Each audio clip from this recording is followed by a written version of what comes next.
عثمان بزدار صاحب، جب آپ کو لوگ تنقید کرتے ہیں تو ان کو ایک چیز کہیں کہ 5 سال کے بعد ہماری پرفارمنس دیکھنا. ہم نے 5 سال کا مینڈیٹ لے کے آئے تھے، 3 سال کا یا 2 سال کا نہیں لے کے آئے تھے.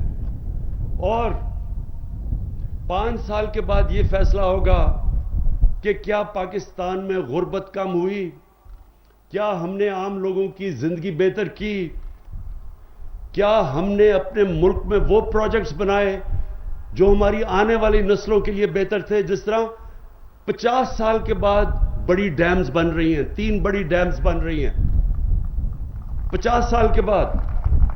اور اگلے 10 سالوں میں، اب سے لے کے 10 سالوں میں، ہم اس کو ڈیکیڈ آف ڈیمز کہتے ہیں. 10 سالوں میں 10 ڈیمز بنیں گی انشاءاللہ. سب سے بڑا اگلا مسئلہ پانی کا آ رہا ہے. ساری دنیا میں پانی کا مسئلہ آ رہا ہے. یہ جو موسم کی تبدیلی ہے، اس کا ایک خطرہ یہ ہے کہ پانی کی ملکوں میں کمی ہوگی. تو اس لیے ضروری تھا کہ پانی کے ریزروار بنائے جائیں. تو یہ 50 سال میں پہلی دفعہ کوئی گورنمنٹ اپنے آنے والی نسلوں کا سوچ رہی ہے.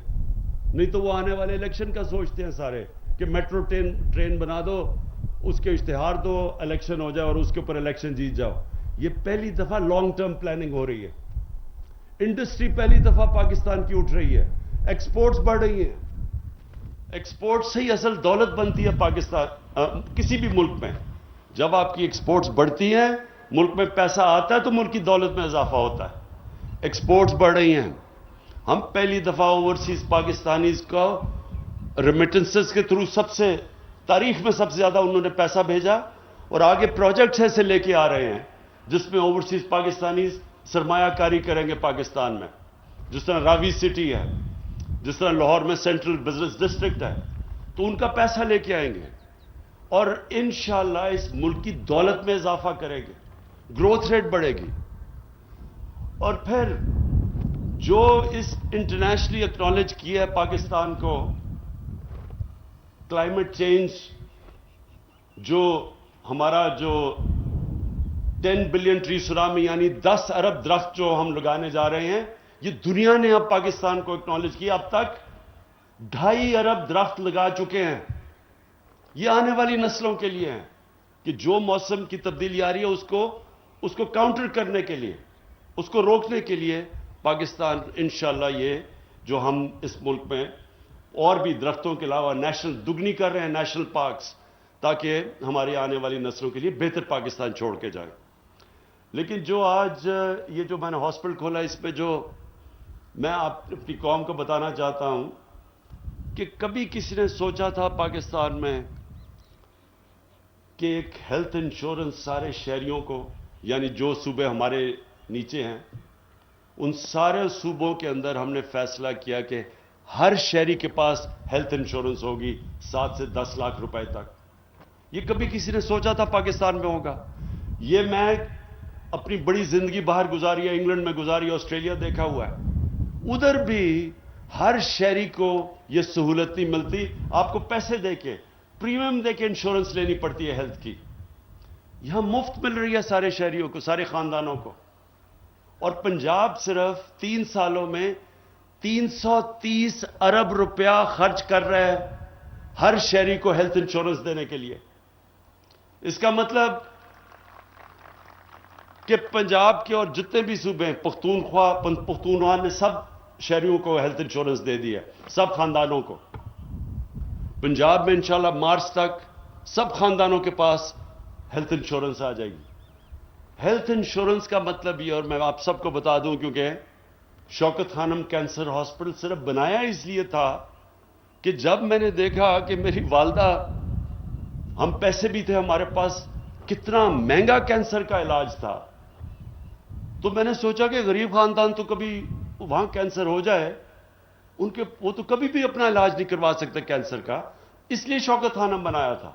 اور شوکت خانم جب میں بنا رہا تھا تو میں نے تب سوچا تھا کہ اس ملک میں عام آدمی کے لیے سب سے بڑی سہولت ہوگی ہیلتھ کارڈ.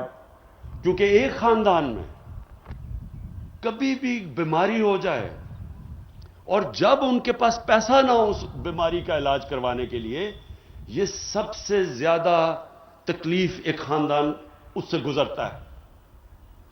جو بھی اس سے گزرے ہوئے ہیں، کینسر کا تو بہت مہنگا علاج ہے، لیکن ہارٹ ہے اور کتنی بیماریاں ہیں. تو جب ایک خاندان یہ دیکھے کہ جی آج چلے مہنگائی ہے، آج ہمارے پاس تو کدھر سے ہم پیسہ لگائیں گے 5 لاکھ 10 لاکھ روپے کسی کی بیماری کے اوپر خرچ کرنے کے لیے. تو یہ ساری ریسرچ یہ کہتی ہے کہ جو خاندان غربت کی لکیر کے اوپر بھی ہوتے ہیں، ایک بیماری ایسی آتی ہے کہ وہ خاندان غربت کی لکیر کے نیچے چلا جاتا ہے. اس لیے یہ ہیلتھ کارڈ بہت ضروری ہے، اور انشاءاللہ مارچ تک سارے پنجاب کے اندر ہر پنجاب کے خاندان کے پاس ایک ہیلتھ کارڈ ہوگا، جس میں 7 لاکھ سے 10 لاکھ روپے تک کسی بھی ہسپتال میں، صرف سرکاری نہیں، پرائیویٹ ہسپتال میں بھی اپنا علاج کروا سکیں گے وہ. میں اچھا، یہ اس کا ایک اور بھی میں آپ کو بات بتا دوں کہ یہ ہیلتھ کارڈ صرف نہیں ہے، یہ ایک ہیلتھ سسٹم ہے. اب اس سے کیا ہوگا؟ اب ہم ابھی دیکھتے ہیں کہ ہمارے جو سرکاری ہسپتال ہیں، جو ڈسٹرکٹس میں ہیں، جو ضلعوں میں ہیں، ادھر ڈاکٹر ہی نہیں جاتے. شہروں کے اندر سارے ڈاکٹر کہتے ہیں کہ ہماری پوسٹنگ کر دو، لیکن دیہات میں نہیں جاتے. اب ہیلتھ کارڈ یا کنستائن. سب سے پہلے شکریہ. میں سب سے پہلے چیف منسٹر عثمان بزدار آپ کو اور health minister Punjab doctor Yasmin آپ کو اس پروجیکٹ کی مبارک بھی دیتا ہوں، خراج تحسین بھی پیش کرتا ہوں. مدر اینڈ چائلڈ ہاسپٹل، اس کی خاص طور پہ پاکستان کے جو دور دراز علاقے ہیں اس میں بہت ضرورت ہمیشہ تھی. اور اس کی وجہ یہ ہے کہ پاکستان بدقسمتی سے ان ملکوں میں سے ہے جہاں سب سے زیادہ خواتین پریگننسی کے وقت جن کی وفات ہوتی ہے. اور یہ ہم سب کے لیے ایک بڑی شرمناک چیز ہے کہ وہ ملک جو کہ بنیادی جو ایک قوم میں اپنی عورتوں کو، اور جب پریگننسی کے وقت ان کو علاج کی ضرورت ہوتی ہے، وہ نہیں اگر دے سکتی، یہ بڑی ہمارے لیے شرمناک چیز ہے. اور میں نے یہ فیصلہ کیا تھا کہ جب بھی اللہ نے ہمیں موقع دیا تو اس کے اوپر میں خاص طور پہ زور لگاؤں گا. اور میں بہت خوش ہوں کیونکہ ڈاکٹر یاسمین خود ڈاکٹر ہیں اور ان کو اندازہ ہے کہ کتنا مشکلات کا سامنا کرنا پڑتا ہے دور دراز علاقوں میں عورتوں کو پریگننسی کے وقت، اگر کوئی بھی کمپلیکیشن ہو جائے.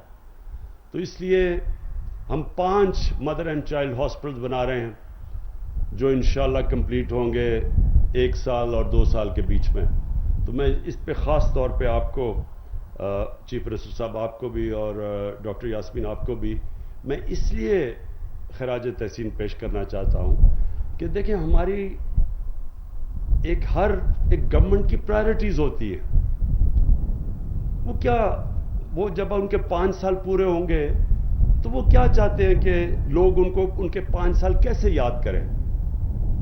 تو سب سے پہلے ہماری پرائرٹی یہ ہے کہ 5 سال کے بعد جو پاکستان کا کمزور غریب طبقہ اور جو علاقے پیچھے رہ گئے ہیں، جو صوبے پیچھے رہ گئے ہیں، جدھر ڈیولپمنٹ نہیں ہوئی اور ساری ڈیولپمنٹ تھوڑی جگہ پہ ہوئی، اور وہاں کے جو لوگ، ان کو موقع ہی نہیں ملا پاکستان کی ترقی میں شریک ہونے کا. تو میں یہ چاہتا ہوں کہ 5 سال کے بعد یہ جو کمزور طبقے اور کمزور علاقے ہیں، اگر یہ خوشحال ہو جائیں، اگر ان کی زندگیاں بہتر ہو جائیں، تو میں سمجھوں گا کہ ہم کامیاب ہو گئے. مجھے یاد ہے، اور یہ میں چیف منسٹر صاحب آپ کو خاص طور پہ کہنا چاہتا ہوں کہ جب ہماری پختونخوا میں حکومت آئی 2013 میں، 3 سال میں نے بار بار ایک ہی چیز سنی کہ جی کدھر ہے نیا پختونخوا.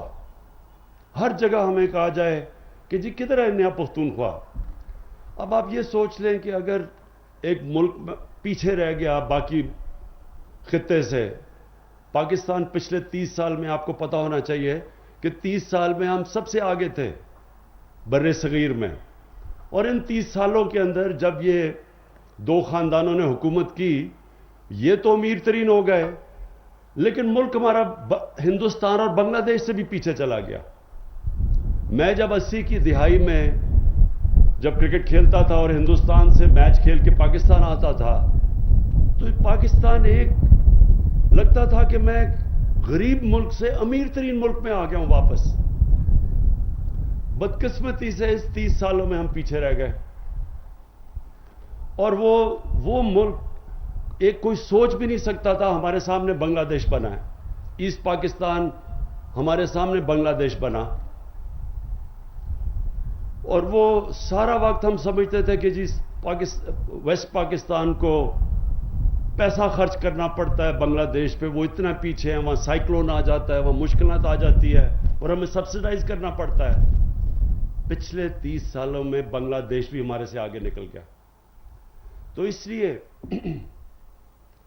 ہمارے لیے جو میں چاہوں گا کہ جس طرح میں پختونخوا میں ہماری جب گورنمنٹ آئی تو ہمیں بار بار کہا گیا کہ جی آپ نے تو وعدہ کیا تھا کہ نیا پختونخوا بنے گا، لیکن 5 سال کے بعد کیا ہوا؟